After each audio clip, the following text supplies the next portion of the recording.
आज हम पढ़ेंगे क्रिया एवं विशेषण। क्रिया एवं विशेषण ये टॉपिक कक्षा 10 में हिंदी के पाठ्यक्रम में लगता है। कक्षा 10 के हिंदी के पाठ्यक्रम में क्रिया एवं विशेषण, काल, कारक एवं वाक्य, समास, वाक्य शुद्धि, मुहावरा और लोकोक्ति के इतने टॉपिक लगते हैं, जिनमें आज हम पढ़ेंगे क्रिया एवं विशेषण।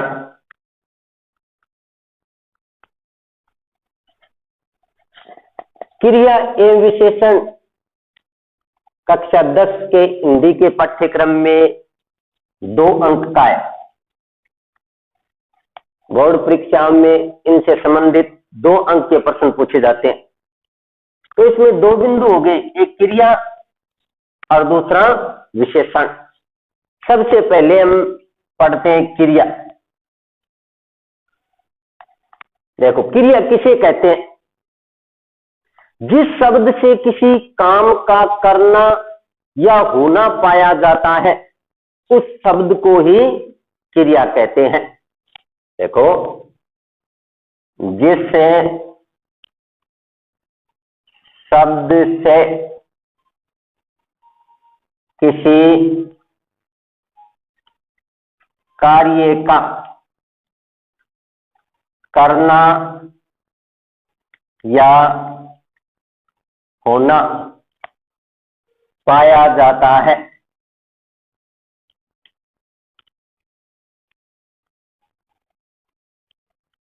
उस शब्द को क्रिया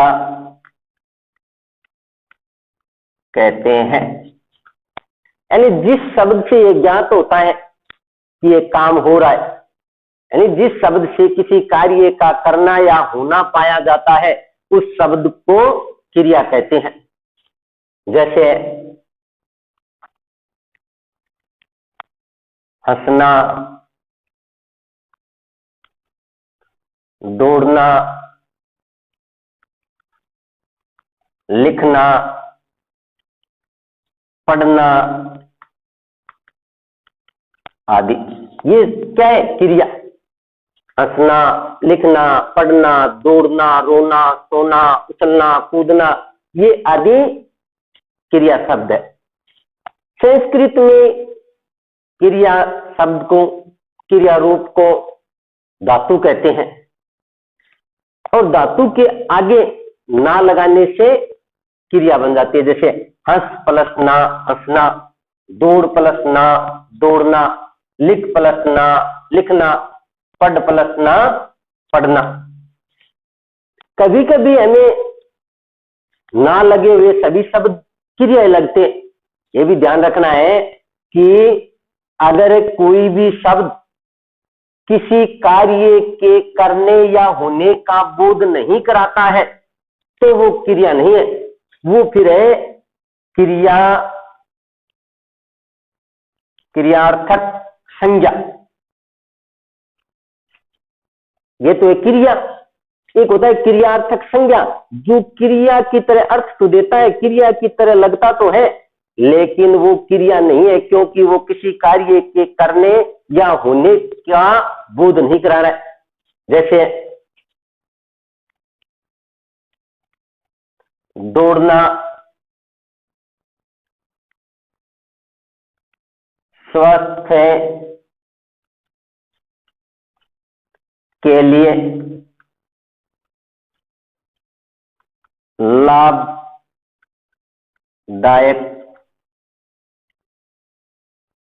होता है। दौड़ना स्वास्थ्य के लिए लाभदायक होता है। यहां ये दौड़ना शब्द है, ये क्रिया नहीं है। क्रिया की तरह दिखाई तो दे रहा है, लेकिन ये क्या है? क्रियार्थक संज्ञा, यानी ये भावार्थक संज्ञा है। तो हमें ये भी ध्यान रखना है कि क्रिया कब होगी? जिस शब्द से किसी कार्य का करना या होना पाया जाता है, उस शब्द को क्रिया कहते हैं। दौड़ना स्वास्थ्य के लिए लाभदायक होता है, ये क्रिया है, होता है। यहाँ दौड़ना है वो क्या है, भाववाचक संज्ञा है। हंसना, दौड़ना, लिखना, पढ़ना, खेलना, उछलना, कूदना, अगर ये सीधे नाम आए तो ये क्रिया है, लेकिन वाक्य में अगर यह है कि क्रिया शब्द कौन सा है, तो हमें ये देखना है कि जिस शब्द से किसी कार्य का करना या होना पाया जाता है उस शब्द को क्रिया कहते हैं। अगर इस प्रकार आता ना, सीता पत्थर लिखती है, तो यहां पर लिखती है वो क्या हो गया, क्रिया। तो अब देखो क्रिया के भेद, अब देखो क्रिया के भेद, क्रिया के भेद। क्रिया को कई भागों में विभाजित किया गया। एक नंबर देखो, कर्म एवं अर्थ के आधार पर, कर्म एवं अर्थ के आधार पर क्रिया के दो भेद होते हैं। कर्म एवं अर्थ के आधार पर क्रिया के कितने भेद होते हैं, दो। एक है सकर्मक क्रिया, सकर्मक क्रिया, और दूसरा है अकर्मक क्रिया।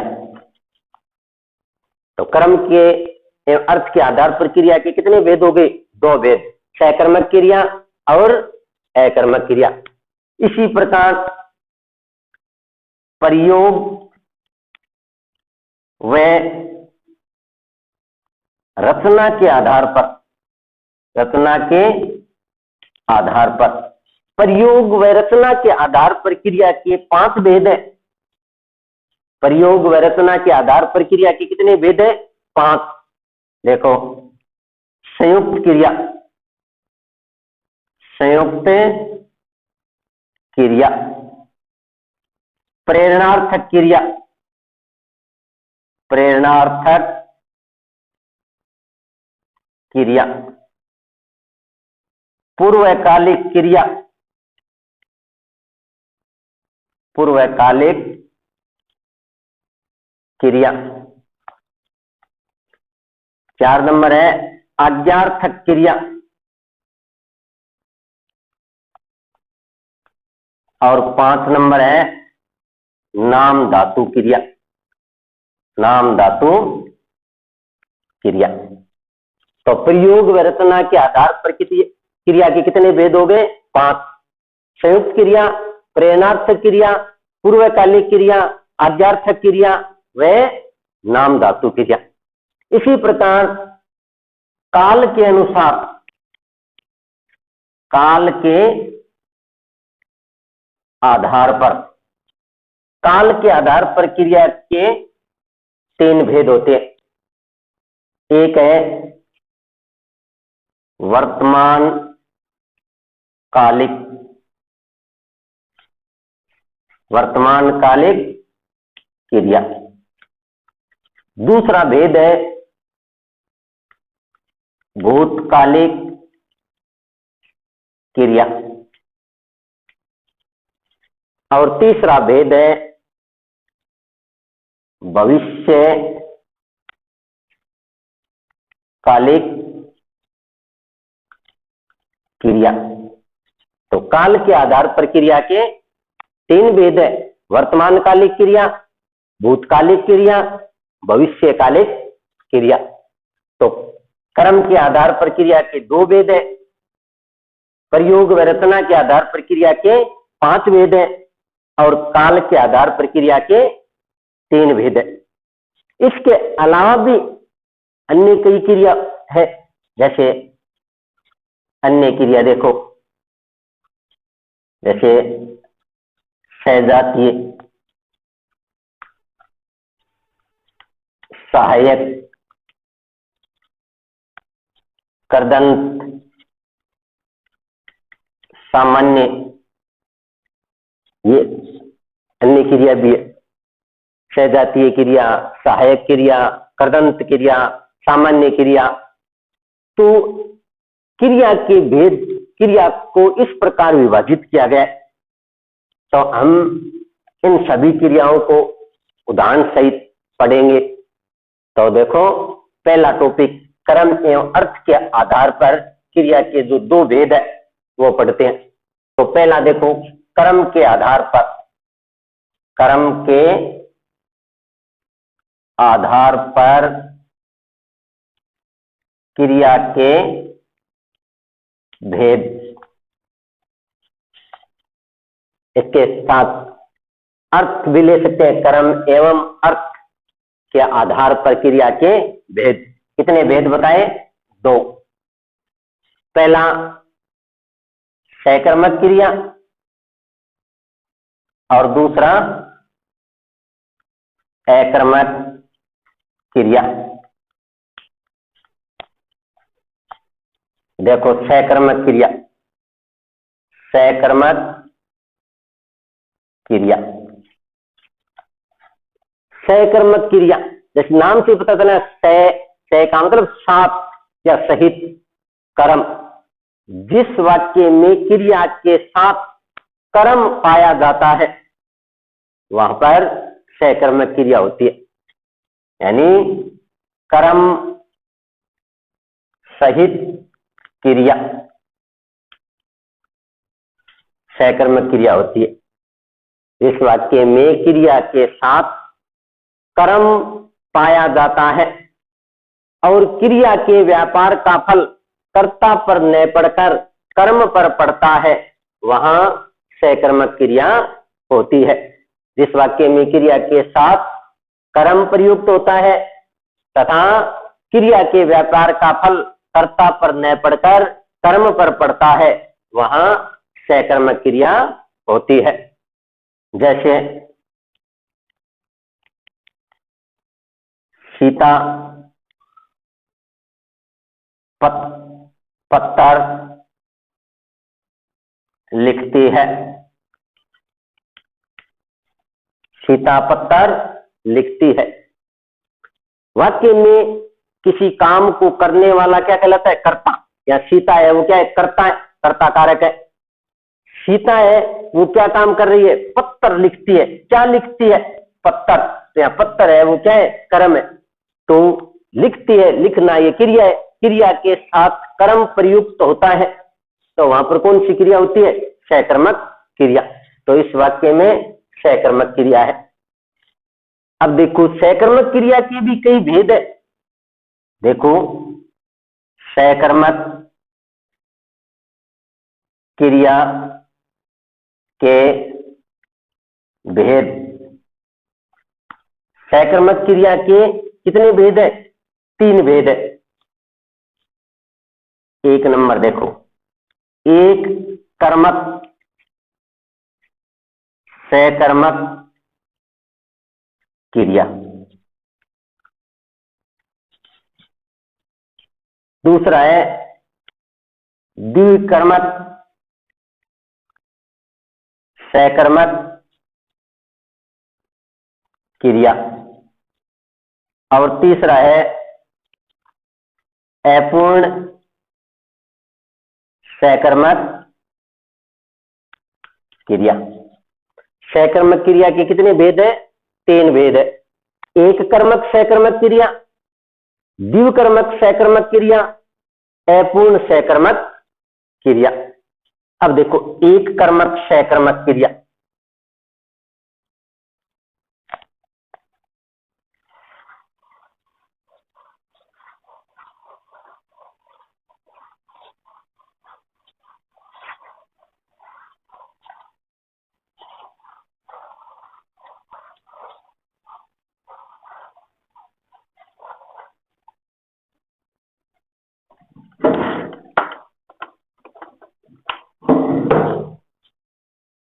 अब देखो, एक कर्मक सकर्मक क्रिया, एक कर्मक सकर्मक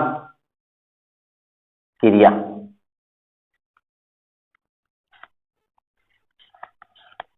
एक कर्म नाम से पता करना है कि वह सकर्मक क्रिया जिसमें एक कर्म पाया जाता है वहां पर एक कर्मक सहकर्मक क्रिया होती है। अगर वाक्य में किसी क्रिया के साथ एक कर्म प्रयुक्त है, एक कर्म पाया जाता है, वहां पर एक कर्मक सहकर्मक क्रिया होती है। यानी क्रिया के साथ कितने कर्म होते हैं? एक। क्रिया के साथ एक कर्म पाया जाता है, पाया जाता है, वहां पर कौन सी क्रिया होगी? एक कर्मक सहकर्मक क्रिया। जैसे देखो,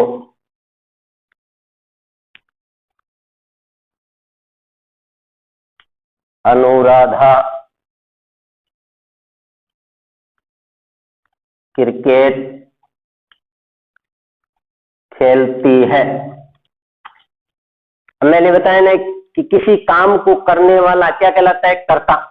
इस वाक्य में अनुराधा कर्ता है, यह कर्ता कारक है।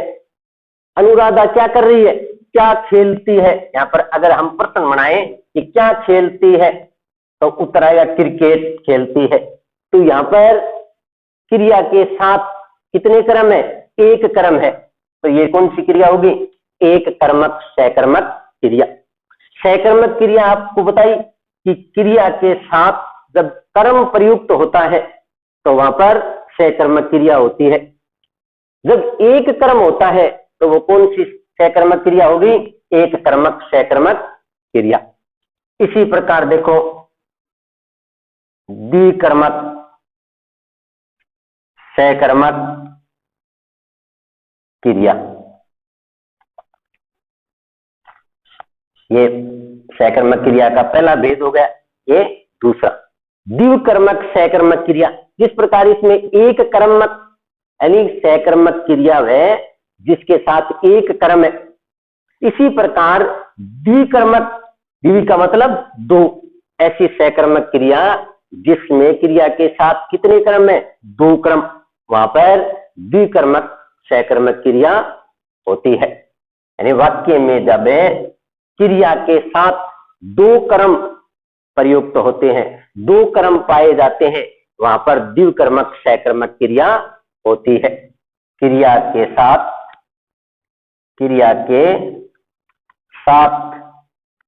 दो कर्म होते हैं, वहां पर कौन सी क्रिया होगी? द्विकर्मक सहकर्मक क्रिया। अब मैं आपको बता देता हूं कि द्विकर्मक क्रिया में क्रिया के साथ दो कर्म होते हैं ना, इनमें से एक कर्म होता है मुख्य कर्म, एक कर्म मुख्य कर्म, और दूसरा कर्म गौण कर्म। अब हमें पहचान करनी है कि मुख्य क्रम कौन सा है और गौण क्रम कौन सा है। मुख्य क्रम होता है अप्राणीवाचक, अप्राणीवाचक, या इसको हम बोल सकते हैं निर्जीव।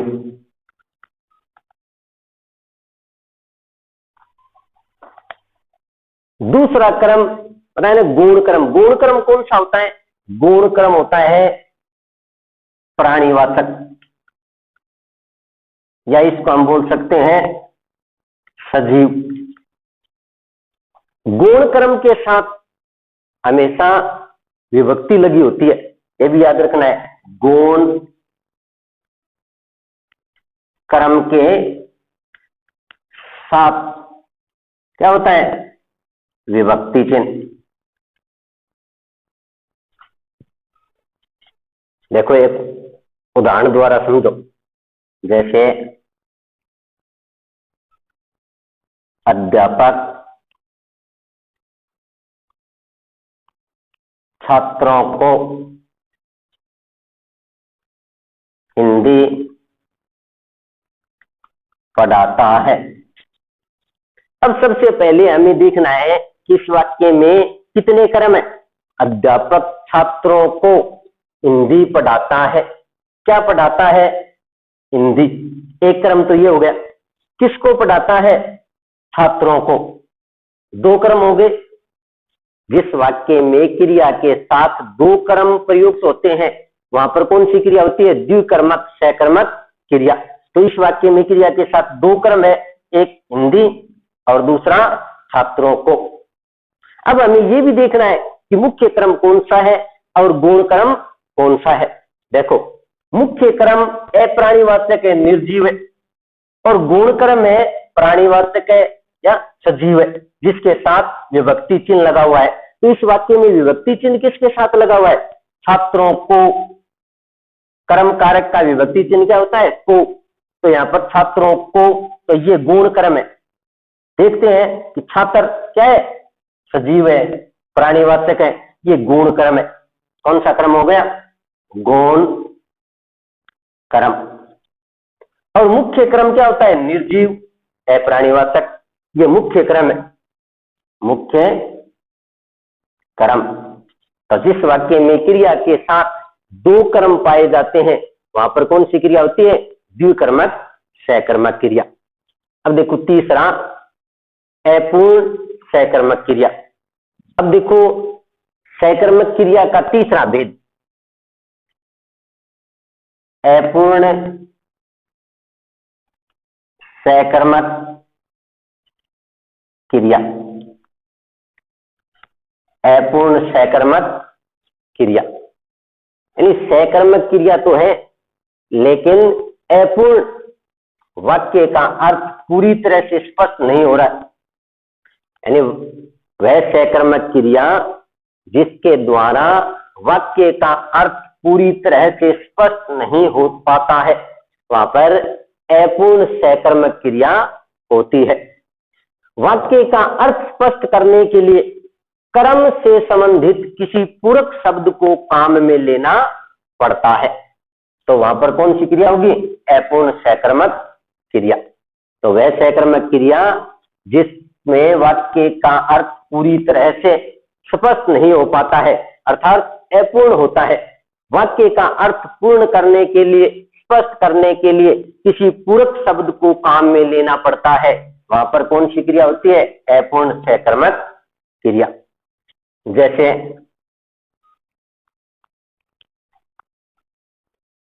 अध्यापक छात्रों को समझता है। अब यहां पर कर्म तो है लेकिन कर्म होते हुए भी वाक्य का अर्थ पूरी तरह से स्पष्ट नहीं हो रहा है। अध्यापक छात्रों को समझता है, अब अर्थ पूरी तरह से स्पष्ट नहीं हो रहा कि क्या समझता है, तब हम क्रम से संबंधित किसी पूरक शब्द को काम में लेंगे कि अध्यापक छात्रों को समझता है। अब यहां पर है वो कोई पूरक शब्द काम में लेंगे। पूरक शब्द जैसे हमने काम में ले लिया, किसी ने कह दिया मूर्ख समझता है, किसी ने कह दिया होशियार समझता है, तो वाक्य का अर्थ पूरी तरह से स्पष्ट हो जाता है। अगर इस वाक्य को हम इस प्रकार कहें कि अध्यापक छात्रों को मूर्ख समझता है, तो भी वाक्य का अर्थ पूरी तरह से स्पष्ट हो गया। या अध्यापक छात्रों को होशियार समझता है, तो वाक्य का अर्थ पूरी तरह से स्पष्ट हो गया। तो यह अपूर्ण सकर्मक क्रिया, जिसमें वाक्य का अर्थ स्पष्ट करने के लिए पूरक शब्द काम में लेना पड़ता है, तो वहां पर है अपूर्ण सकर्मक क्रिया। तो सकर्मक क्रिया के तीन भेद थे, एक कर्मक सकर्मक क्रिया, द्विकर्मक सकर्मक क्रिया और अपूर्ण सकर्मक क्रिया। तो ये होगी सकर्मक क्रिया। अब देखो अकर्मक क्रिया। अकर्मक क्रिया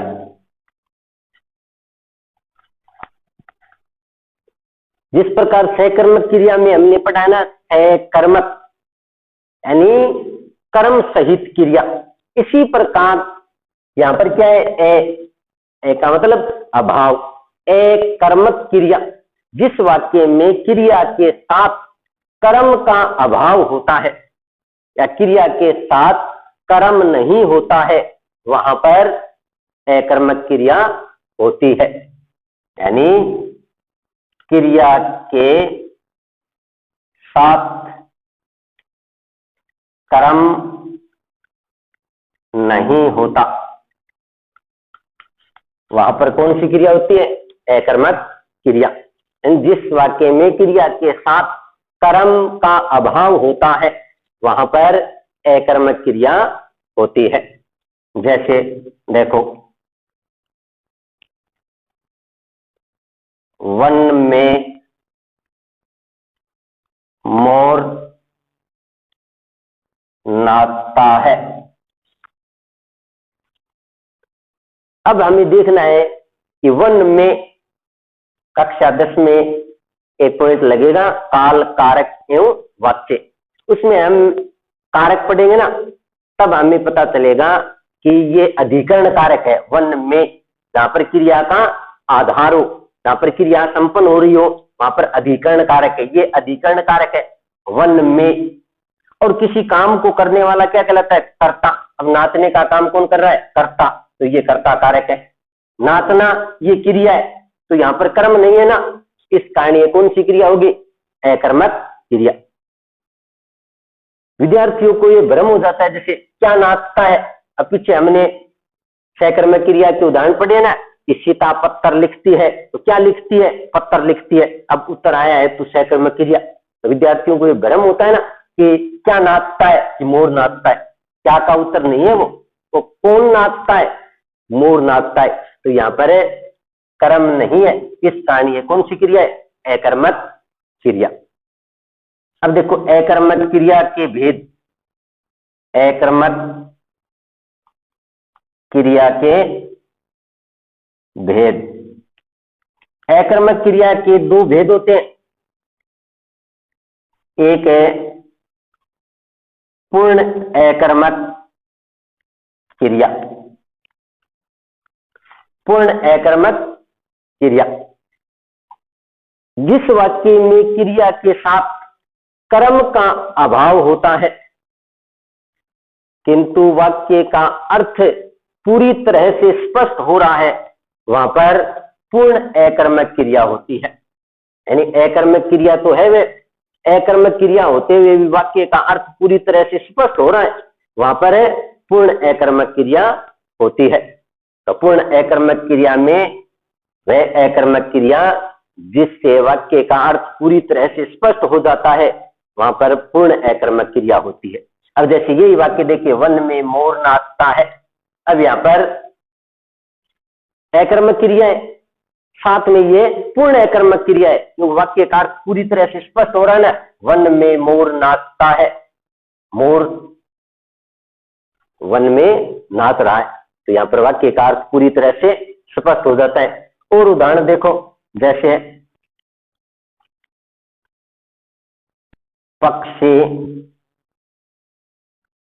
आकाश में उड़ते हैं, या पक्षी आकाश में उड़ रहे हैं। अब देखो,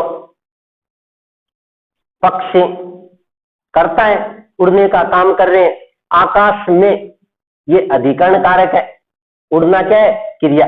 यहाँ पर कर्म का अभाव है, इस कारण अकर्मक क्रिया है, लेकिन साथ ही वाक्य का अर्थ भी पूरी तरह से स्पष्ट हो रहा है, तो वहां पर पूर्ण अकर्मक क्रिया। कि पक्षी आकाश में उड़ते हैं या पक्षी आकाश में उड़ रहे हैं, तो ये पूर्ण अकर्मक क्रिया है। अपूर्ण अकर्मक क्रिया। अकर्मक क्रिया के दो भेद है, पूर्ण अकर्मक क्रिया, दूसरा भेद है अपूर्ण अकर्मक क्रिया। अपूर्ण अकर्मक क्रिया किसे कहते हैं? जिस वाक्य में क्रिया के साथ कर्म का अभाव होता है और वाक्य का अर्थ भी पूरी तरह से स्पष्ट नहीं होता है, वहां पर अपूर्ण अकर्मक क्रिया होती है। यानी ऐसी अकर्मक क्रिया जिसके द्वारा वाक्य का अर्थ पूरी तरह से स्पष्ट नहीं हो रहा है। वाक्य का अर्थ स्पष्ट करने के लिए कर्ता से संबंधित किसी पूरक शब्द को काम में लेना पड़ता है, वहां पर अपूर्ण अकर्मक क्रिया होती है। जैसे वे दोनों है। अब यहां पर क्रिया के साथ कर्म नहीं है, लेकिन साथ में क्रिया के द्वारा वाक्य का अर्थ भी पूरी तरह से स्पष्ट नहीं हो रहा है कि वे दोनों है। अब हम यहां पर किसी पूरक शब्द को काम में ले सकते हैं। वाक्य का अर्थ स्पष्ट करने के लिए किसी पूरक शब्द को काम में लेंगे। जैसे वे दोनों चोर है, वे दोनों डाकू है, तो यहां पर है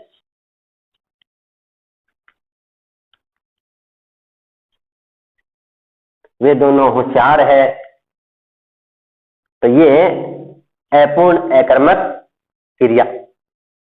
तो कर्म के आधार पर क्रिया के दो भेद थे, सकर्मक क्रिया और अकर्मक क्रिया। सकर्मक क्रिया के तीन भेद थे, एक कर्मक सकर्मक क्रिया, द्विकर्मक सकर्मक क्रिया और अपूर्ण सकर्मक क्रिया। इसी प्रकार अकर्मक क्रिया के दो भेद हैं, पूर्ण अकर्मक क्रिया और अपूर्ण अकर्मक क्रिया।